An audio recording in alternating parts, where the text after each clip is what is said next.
ایاک نعبد و ایاک نستعین. تعریف کرنے کے بعد اے اللہ ان ساری چیزوں کے ہوتے ہوئے حق تو یہ ہے کہ عبادت بھی تیری ہوگی، دعا بھی تجھی سے کی جائے گی. اے اللہ ہم صرف تیری ہی عبادت کرتے ہیں اور کرتے رہیں گے، تجھی سے مدد مانگتے ہیں اور تجھی سے مانگتے رہیں گے، کیونکہ یہ مضارع کا صیغہ ہے جو کنٹینیوشن ہے. پریزنٹ ٹینس اور فیوچر ٹینس عربی میں ایک ہی ہوتا ہے. ہمارے تو تین ہوتے ہیں نا اردو میں اور انگلش میں، پاسٹ، پریزنٹ اور فیوچر. عربی میں فیوچر اور پریزنٹ کے لیے ایک ہی صیغہ استعمال ہوتا ہے، وہ یہاں پہ استعمال ہوا ہے، ایاک نعبد و ایاک نستعین. اور اگر اس کو دعائیہ بنائیں گے جس طرح کہ اعلیٰ حضرت نے ترجمہ کیا ہے، احمد بریلوی صاحب نے، انہوں نے بہت زبردست ترجمہ کیا. انہوں نے کہا اے اللہ ہم صرف تیری ہی عبادت کریں اور صرف تجھی سے مدد چاہیں. یہ لادہ بات ہے کہ وہ خود اور ان کے ماننے والے غیر اللہ سے بھی مانگتے رہے ہیں. ترجمہ ٹھیک کیا ہے. اسی لیے میں کہتا ہوں قرآن میں کوئی چیز نہیں داخل ہو سکتی، قرآن کا ترجمہ فٹ ہے. آپ کسی کا اٹھا کے دیکھیں، ترجمہ سب نے ٹھیک کیا ہوا. اچھا عبادت میں تو دعا بھی شامل ہے. جامعہ ترمذی میں حدیث ہے، سنن نسائی میں حدیث ہے، ابن ماجہ میں الدعاء هو العبادہ، دعا عبادت ہے. تو جب دعا عبادت ہے تو ایاک نعبد میں دعا شامل تھی. کہ پھر ایاک نستعین کیوں آیا؟ اس لیے کہ سب سے سینسٹیو ایشو ہی دعا کا ہے، غیر اللہ کو مدد کے لیے پکارنے کا. تو اللہ تعالیٰ نے اس کو اسپیسیفکلی بیان کیا. اس کے باوجود امت کی اکثریت غیر اللہ سے مدد مانگ رہی ہے. ایک تو ہے ظاہری اسباب، وہ تو آپ مانگیں، تو قرآن میں حکم ہے وَتَعَاوَنُوا عَلَى الْبِرِّ وَالتَّقْوَى وَلَا تَعَاوَنُوا عَلَى الْإِثْمِ وَالْعُدْوَانِ. یہ تو بالکل ٹھیک ہے.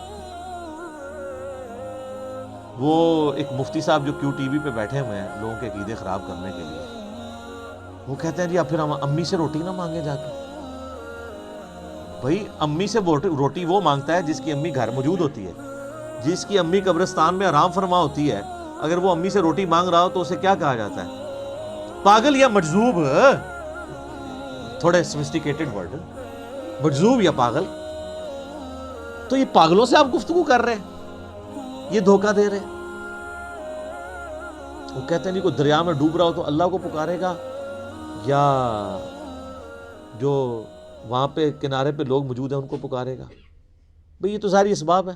تو سر وہ اس وقت شیخ عبدالقادر جیلانی کو بھی پکار کے دیکھ لے اگر اس کو ہے کہ وہ بچا لیں گے، کیونکہ اللہ نے دنیا کو اسباب کے ساتھ جوڑا ہوا ہے. ان کو اگر اپنے بزرگوں پہ اتنا مان ہے تو یہ پھر دریا میں چھلانگ مارے نا اور پکارے بزرگوں کو. ظاہر اسباب میں آپ نے اڈاپٹ کرنے کا حکم ہے. ہاں جو دعا مانگی جائے گی بغیر اسباب کے، آپ جو غائب میں مدد کے لیے پکار رہے ہوتے ہیں، مثلا یہاں بیٹھے میں ان کو کہتا ہوں مجھے پانی پلا دیں، بالکل ٹھیک ہے. لیکن یہ بغداد میں قبر کے اندر ہے، میں کہتا ہوں مجھے پانی پلا دیں، وہی جملہ شرک میں لے جائے. یہ ہے اصل مسئلہ. یہ جھگڑتے رہتے ہیں جی وہ جی بزرگوں کو اختیار نہیں. میں کہتا ہوں جی بزرگوں کو اختیار ہو بھی، کوئی بزرگ ماشاءاللہ اتنا پہنچا ہے کہ اسے اللہ نے اختیار ہی دے دیا فرشتوں کی طرح، پھر بھی بزرگوں کو پکارنا شرک ہوگا مدد کے لیے.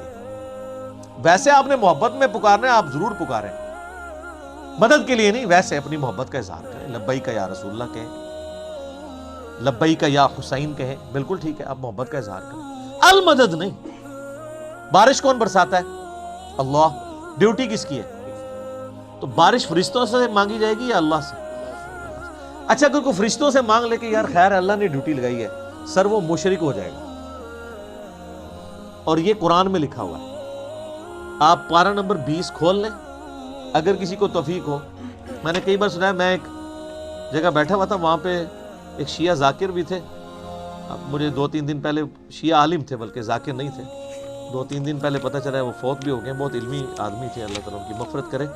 تو وہ ان کے ساتھی بیٹھے تھے، وہ کہتے ہیں جی ٹھیک ہے ہم یا علی مدد نہیں کہنا چاہیے، لیکن جو یا علی مدد کہتا ہے آپ اسے کیوں کہتے ہیں وہ شرک کر رہا ہے. میں نے کہا اس لیے قرآن میں لکھا ہے. تو میں نے یہ آیت سورہ النمل کی آیت نمبر 62 پارہ نمبر 20 کے آغاز میں، امن یجیب المضطر اذا دعا ویکشف السوء ویجعلکم خلفاء الارض االہ مع اللہ.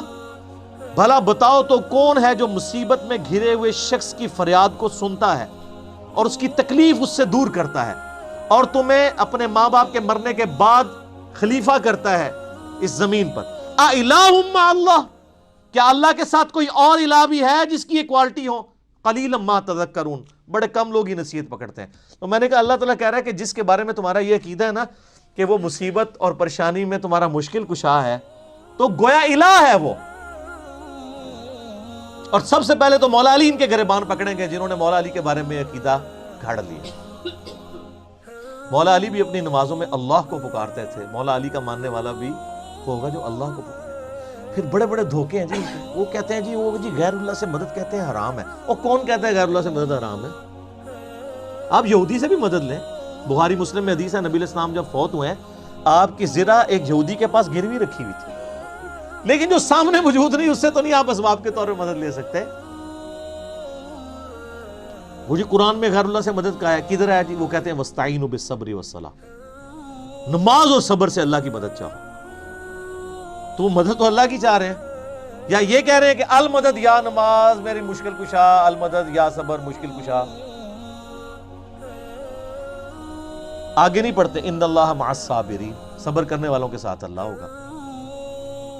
وہ کہتے ہیں حضرت عیسیٰ علیہ السلام نے کہا تھا من انصاری اللہ، کون ہے جو اللہ کے لیے میرا مشکل کشا بنے؟ وہ تو ظاہری اسباب میں، ہمارے نبی علیہ السلام کے بھی صحابہ آپ کے جو ساتھی تھے وہ آپ کے اسباب میں آپ کے مشکل کشا تھے، لیکن وہ والا مشکل کشا نہیں کہ جو آپ وہ سمجھ رہے ہیں۔ ورنہ اگر نبی کا مشکل کشا صحابہ اکرام تھے تو پھر تو ان کا مرتبہ اوپر ہو گیا۔ تو وہ صرف صحابہ مشکل کشا نہیں تھے، وہ یہودی جس نے نبی علیہ السلام کی زرہ گروی رکھ کے آپ کو کچھ دیا تھا وہ بھی مشکل کشا ہے۔ اور سب سے بڑا مشکل کشا سورج ہے۔ سورج اگر ختم ہو جائے تو زمین پہ نہ نباتات اپنا اگ سکتی ہیں، نہ حیوانات ان نباتات کو کھائیں گے، سب کچھ ختم ہو جائے گا۔ دنیا میں ہواؤں کا چلنا، موسموں کا بدلنا، یہ سب کچھ سورج کی وجہ سے ہے۔ تو کوئی کہتا ہے المدد یا سورج، کسی کے ذہن میں یہ وہم بھی آتا ہے کہ سورج مشکل کشا ہے، حالانکہ آپ کے بزرگ تو کچھ بھی نہیں کر سکتے جو کچھ سورج کر رہا ہے، اور سورج کو موت بھی نہیں ہے، یہ آپ کے بابے مر چکے ہیں۔ تو کہیں نا المدد یا سورج، کہیں گے نہیں جی سورج کا کیا کمال ہے، وہ تو اللہ نے اس کی ڈیوٹی لگائی ہوئی ہے، تو ہم اس کو کیوں پکاریں، ہم اللہ کو کیوں نہ پکاریں؟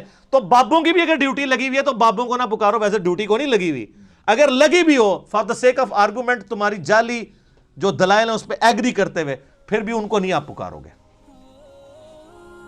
شرک ہو جائے گا اور ناقابل معافی جرم ہو جائے گا۔ یہ اتنے سارے انہوں نے دھوکے دیے ہوئے ہیں، اور زیادہ تر ظاہری اسباب کے ذریعے دے رہے ہوتے ہیں۔ وہ جی صحیح بخاری میں حدیث ہے کہ ایک صحابی کی پنڈلی ٹوٹ گئی، وہ حضور کے پاس حاضر ہوا، آپ علیہ السلام نے ہاتھ پھیرا، بالکل ٹھیک ہے، لیکن آج اگر کسی کی پنڈلی ٹوٹے گی تو نبی علیہ السلام تو دنیا میں موجود نہیں ہے۔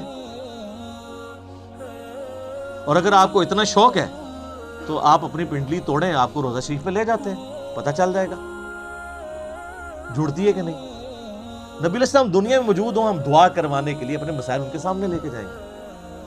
تو اس میں کافی سارے دھوکے ہیں۔ میں نے 2.25 گھنٹے کا لیکچر دیا ہے دعا صرف اللہ ہی سے، مسئلہ نمبر 3، میرا ریسرچ پیپر نمبر 3 بھی ہے، دعا صرف اللہ ہی سے، جو ہزاروں لوگوں کے عقیدہ توحید کی اصلاح کا سبب بنا ہے، اسی کی ایکسٹینشن ہے مسئلہ نمبر 43، وسیلہ اور توسل کے صحیح احکام و مسائل۔ اس پہ گھنٹوں بولا جا سکتا ہے، جتنے انہوں نے لیم ایکسکیوزز ڈیوائز کیے ہوئے ہیں، جتنے دھوکے دیے ہوئے ہیں۔ اور پھر وہ کہتے ہیں دیکھیں جی وہ اگر وہ جو آپ پتہ ہے پچھلے کچھ کئی سال پہلے خانہ کعبہ شریف میں کرین گری، تو کہتے ہیں وہ بزرگوں کے ماننے والوں کو موقع مل گیا، ان کا یہ کہتے تھے خود کچھ حملے ہوتے ہیں مزاروں پہ نہیں روکتے، تو اللہ نے کون سی کرین روک لی؟ اور اللہ کا تو دعویٰ ہی کہیں نہیں ہے کہ میں روکوں گا۔